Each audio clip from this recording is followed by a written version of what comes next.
Hey, life group leaders, which by the way, now in this video, in case you haven't noticed, this also includes our alpha table leaders. I want to let you all know some exciting things happening. First of all, we finished up our second alpha course last night, and it was incredible. We did a little response thing at the end, and I wanted to tell you, we had 20 decisions related to just steps of spiritual growth. That's incredible. We also had 5 people that either surrendered their lives to Christ or made rededications, and so that's incredible.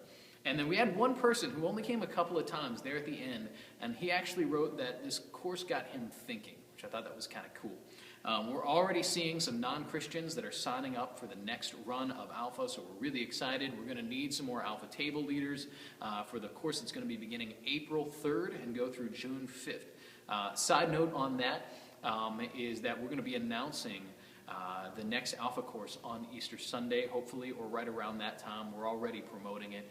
So just some exciting things going on there. Keep that on your radar. Really, really cool. By the way, if you want to sign people up for the new Alpha course, it's opendoor.tv/alpha. You can sign people up there. Another exciting thing is this past Sunday, we did the big life group promotion. We actually had 119 people sign up for life groups.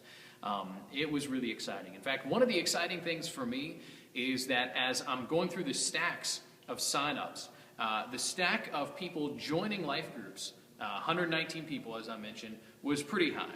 The stack of people not joining life groups was really, really low. And the stack of people already in life groups was really, really high. Just made me so proud of you all. So keep up the good work. And as you know, we're going to need some more life group leaders. So keep signing up other life group leaders.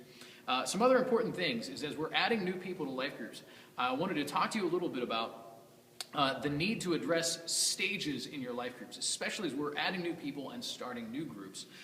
You might remember in a couple of trainings ago, we talked about the stages of life groups. We talked about that there are forming groups, there are growing groups, there are planting groups, there are maturing groups, and then there are dying groups. And so there are essentially about 5 stages, and there's something to be attentive to. Those of you who are in forming stages, by the way, this can be for an old group. You can be back into a forming stage, especially as you add new people to your group. Something important to do during the forming stage is simply try to connect with each other. So as we're adding new people this week, or maybe just as you need to reconnect as a group, do some basic icebreaker things. Have people go around and talk about how they got connected as a church. If you've got couples in your group, have them talk about how they got to know each other. Maybe take some time to talk about something people in the group don't know about yourself, and you have everybody go around in the room and just talk about something they don't know.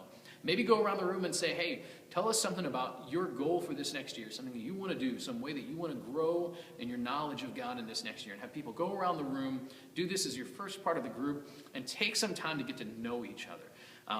Really, really important, by the way. By the way, that's forming groups. Growing groups, your focus should be on building up apprentices. Great time as your group is growing, and we're seeing this in plenty of groups where we've got 16, 20 people in them. You need to be identifying an apprentice.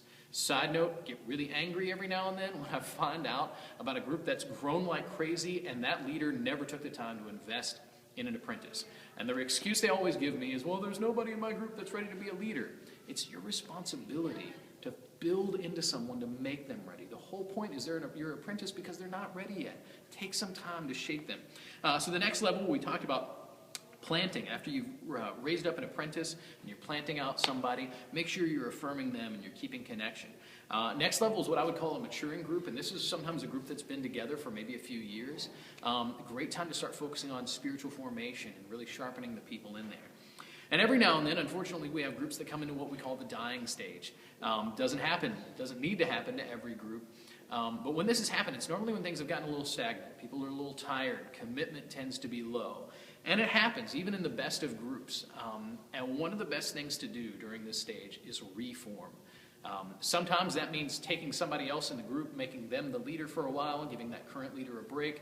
Sometimes it means diffusing that group and just taking a break as each of you sign up for other groups. But what's almost always important is some type of reformation. Whether it's in how you all approach the group, whether it's in adding a whole bunch of new people, or whether it's in just saying, hey, this group ran its course, it's awesome. We're all going to go help plant and enjoy other groups right now. Anyway, as we're thinking about that, I want to just draw special attention to us as we're in forming stages with a lot of our groups. A lot of new groups starting and a lot of current groups that are adding new people. Focus on getting to know each other. Build some deep connection. And don't be afraid to take things to the next level a little bit as far as that goes. Exciting things.